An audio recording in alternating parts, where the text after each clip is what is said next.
درود شریف جو ہے نا، اس کے بارے میں اعلیٰ حضرت بریلوی نے سیدنا صدیق اکبر سے فتاوی رضویہ میں ایک روایت نقل کیا ہے کہ نبی علیہ السلام نے فرمایا کہ اکثر الصلاۃ علیہ، حضور نے فرمایا کثرت سے مجھ پر درود پڑھا کرو۔ فإن اللہ تعالی وکل لی ملکا عند قبری فإذا صلی رجل من امتی قال لی ذلک الملک یا محمد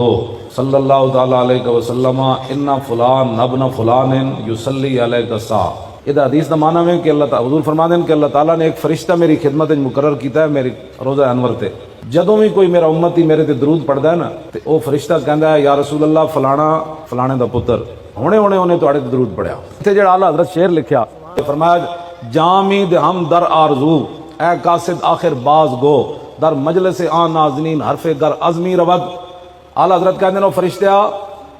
اور جناب میں تواڈے تے جان دے دیاں گا، مینوں ایک گل دسو، میرا بھی کدی